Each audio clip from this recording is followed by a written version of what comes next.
Bismillahirrahmanirrahim. Assalamualaikum warahmatullahi wabarakatuh. Alhamdulillah, hari ini kita kembali melaksanakan KBM daring. Seperti biasa, sebelum Ibu memulai menyampaikan materi, Ibu akan menyapa terlebih dahulu Anda semua. Semoga Anda semua senantiasa dalam keadaan sehat dan selalu semangat mengikuti KBM daringnya.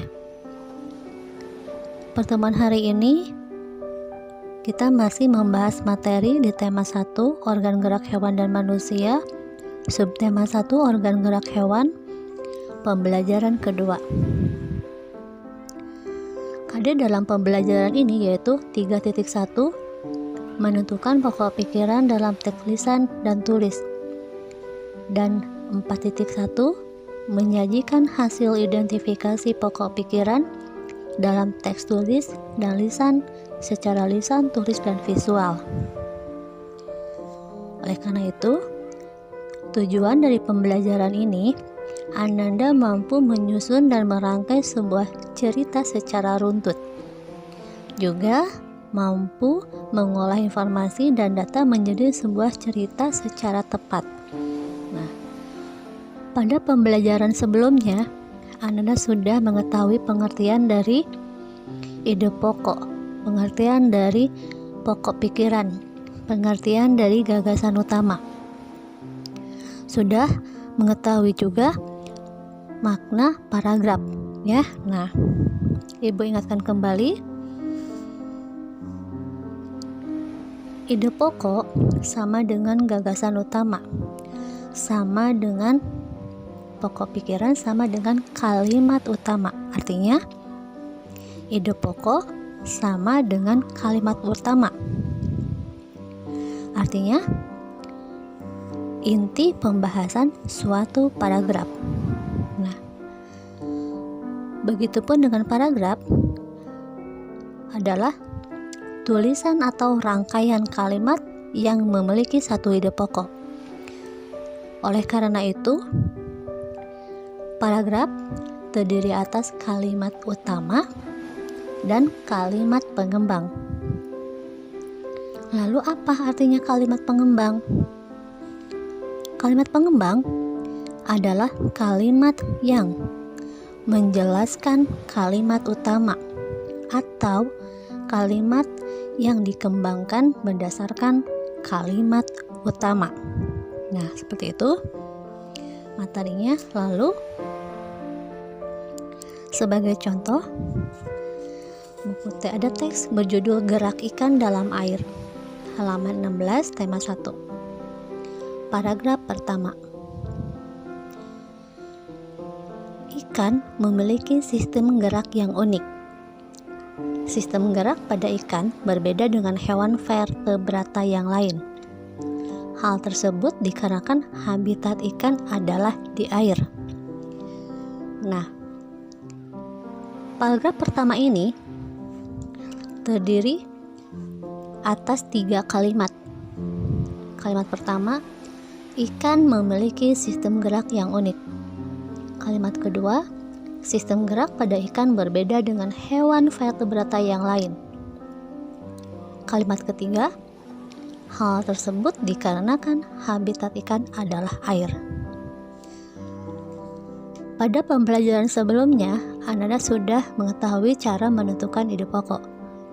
Nah, setelah ditentukan ada berapa kalimat, nah, menurut Ibu, ide pokok dari paragraf pertama ini adalah ikan memiliki sistem gerak yang unik. Oleh karena itu, kalimat utama yang menjadi ide pokok dalam paragraf pertama ini adalah ikan memiliki sistem gerak yang unik. Nah, tadi pengertian kalimat utama, kalimat pengembang sudah Ibu sampaikan. Maka, mana yang menjadi kalimat pengembang? Tadi sudah Ibu sampaikan, sudah Ibu contohkan di sini ada 3 kalimat. Kalimat pertama itu yang menjadi kalimat utama, yang menjadi ide pokoknya. Maka kalimat yang lain itulah yang menjadi kalimat pengembangnya. Mana saja dalam paragraf pertama? Kalimat pengembang yang terdapat pada paragraf pertama adalah 1. Sistem gerak pada ikan berbeda dengan hewan vertebrata yang lain. Dan satu lagi, hal tersebut dikarenakan habitat ikan adalah air. Nah, itu sudah Ibu contohkan ya. Dalam paragraf yang pertama ini, yang menjadi ide pokoknya, yang menjadi kalimat utamanya adalah ikan memiliki sistem gerak yang unik. Lalu, dua kalimat berikutnya merupakan kalimat pengembang, ya. Nah, seperti itu. Semoga dipahami, ya. Nah, untuk latihannya, untuk mengetahui apakah Anda sudah paham atau betul, ada dua paragraf yang belum ditentukan ide pokok dan kalimat pengembangnya.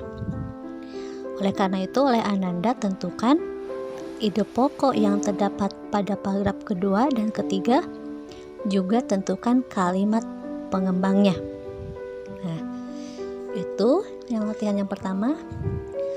Yang kedua, LKPD yang keduanya, nah,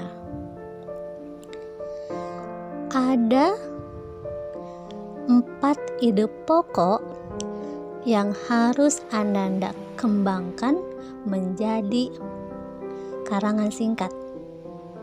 Maksudnya, Bu? Maksudnya, nah, di sini sudah ada kalimat utama. Ada 4 kalimat utama. Masing-masing kalimat utama ini kembangkan oleh Ananda ya menjadi 4 paragraf. Paham? Nah, jadi nanti ada 4 paragraf sehingga menjadi 1 karangan singkat. Ibu akan contohkan untuk paragraf pertama. Ada ide pokok, ada kalimat utama, aku mempunyai hewan kesayangan. Ibu akan berikan contohnya. Simak dengan baik contohnya. Kalimat utamanya, aku mempunyai hewan kesayangan.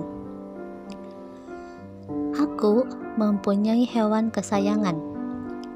Hewan kesayanganku seekor kura-kura. Kura-kura kesayanganku kuberi nama Peto. Peto sudah kupelihara sejak 2 tahun yang lalu. Nah, untuk paragraf pertama sudah Ibu buat, sudah Ibu contohkan ya, menjadi 1 paragraf.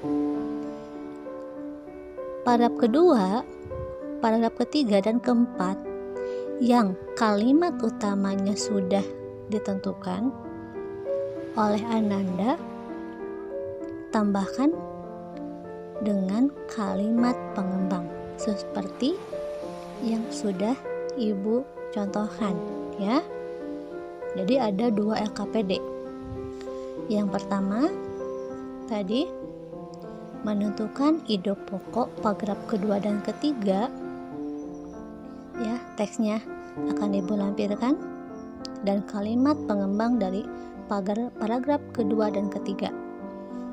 LKPD yang kedua, membuat kalimat pengembang untuk paragraf kedua, ketiga, dan keempat ya. Nah, silahkan Anda kerjakan. Boleh diganti untuk paragraf pertamanya, yaitu aku mempunyai hewan kesayangan, silahkan diganti kalimat pengembangnya. Jadi nanti ada 4 paragraf. Setelah 4 paragraf ini Anda buat, nah, maka itu akan menjadi 1 karangan singkat yang utuh. Oke, nah dari sini akan diketahui apakah Anda sudah paham atau belum ya, menyusun sebuah cerita secara runtut, artinya secara tersusun ya. Baik, semoga materinya dipahami, semoga latihannya dapat diselesaikan dengan baik. Jika ada materi yang belum dipahami, silahkan tanyakan ke ibu. Selamat berlatih, selamat mengerjakan. Sampai jumpa pada pertemuan selanjutnya. Assalamualaikum warahmatullahi wabarakatuh.